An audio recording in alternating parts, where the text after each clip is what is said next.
Assalamualaikum warahmatullahi wabarakatuh. Kami dari kelompok 4 akan membacakan materi kami, yaitu Pancasila sebagai sistem filsafat, yang akan kami bacakan secara bergantian. Assalamualaikum warahmatullahi wabarakatuh. Perkenalkan, nama saya Aulanisa dari kelompok 4 akan menjelaskan tentang Pancasila sebagai sistem filsafat.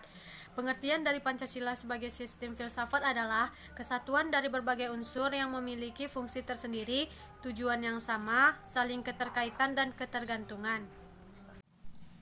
2.2 yaitu pengertian filsafat dan dasar filsafat Pancasila. Filsafat Pancasila adalah refleks krisis dan rasional tentang Pancasila sebagai dasar negara dan kenyataan budaya bangsa dengan tujuan untuk mendapatkan pokok-pokok pengertian secara mendasar dan menyeluruh. Kebudayaan dan fungsi Pancasila harus dipahami sesuai dengan konteksnya, misalnya Pancasila sebagai pandangan hidup Indonesia sebagai dasar filsafat negara Republik Indonesia sebagai ideologi bangsa dan negara Indonesia. Seluruh kedudukan dan fungsi Pancasila itu kalah berdiri secara sendiri-sendiri, namun bila mana dikelompokkan maka akan kembali pada dua kedudukan dan fungsi Pancasila itu, yaitu sebagai dasar filsafat negara dan pandangan hidup bangsa. Dasar-dasar yang menjadikan Pancasila sebagai filsafat bangsa Indonesia. Yang pertama, landasan ontologi Pancasila. Dasar ontologi Pancasila adalah manusia yang memiliki hakikat mutlak monopluralis. Monopluralis adalah suatu paham yang mengakui bahwa Indonesia terdiri dari beraneka ragam suku, budaya, adat, dan agama yang terikat dalam satu kesatuan yang utuh.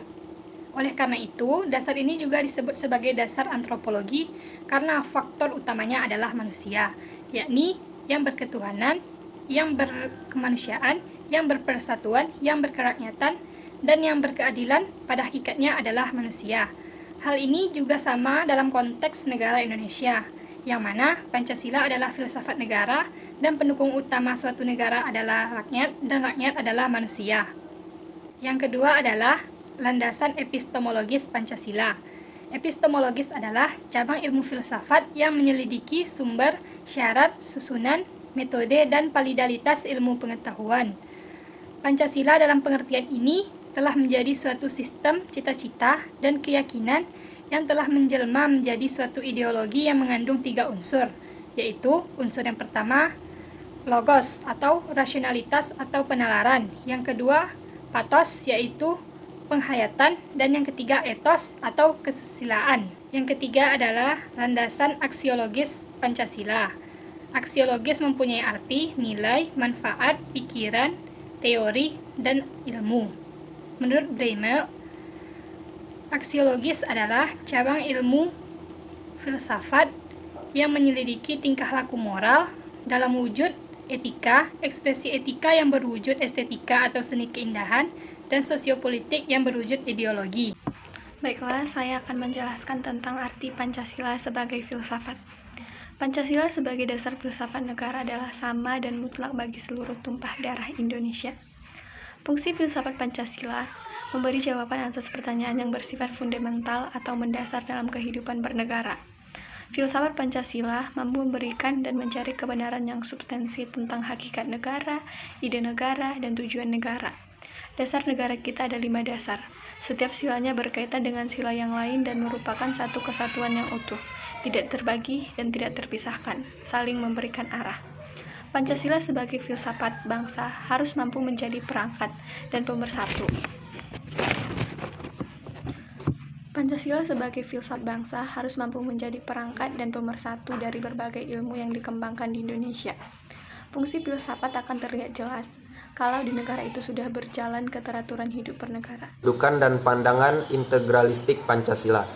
Secara lebih lanjut, dapat dikemukakan pula bahwa dasar filsafat bangsa Indonesia bersifat majemuk tunggal atau monopluralis, yang merupakan persatuan dan kesatuan dari sila-silanya. Akan tetapi, bukan manusia yang menjadi dasar persatuan dan kesatuan dari sila-sila Pancasila itu, melainkan dasar persatuan dan kesatuan itu terletak pada hakikat manusia. Secara hakiki, susunan kodrat manusia terdiri atas jiwa dan badan. Sifat kodratnya adalah sebagai makhluk individu dan makhluk sosial. Dan kedudukan kodratnya adalah sebagai makhluk Tuhan dan makhluk yang berdiri sendiri atau otonom.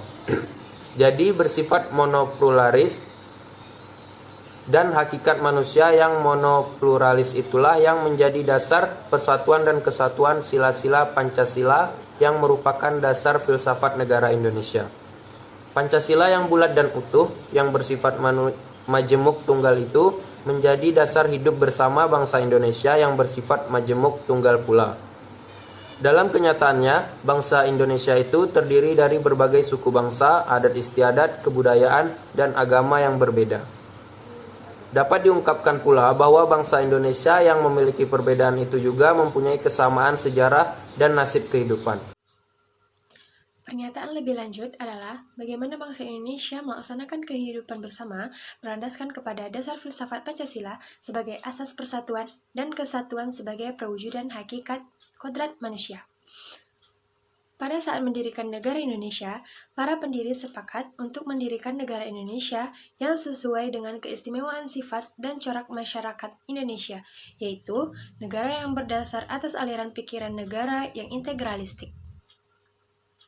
Negara yang bersatu dengan seluruh rakyatnya, yang mengatasi seluruh golongan dalam bidang apapun. Jadi, negara sebagai susunan dari seluruh masyarakat di mana segala golongan, segala bagian, dan seluruh anggotanya berhubungan erat, satu dengan yang lainnya, dan merupakan persatuan dan kesatuan yang organis. Tujuan negara adalah kesejahteraan umum. Oleh karena itu, negara tidak mempersatukan diri dengan golongan terbesar, juga tidak mempersatukan diri dengan golongan yang paling kuat, melainkan negara mengusahakan tujuannya dengan memperhatikan semua golongan dan semua perorangan. Negara mempersatukan diri dengan seluruh lapisan masyarakat. Pancasila sebagai sistem filsafat. Alasan Pancasila sebagai filsafat bangsa Indonesia adalah sebagai berikut. 1.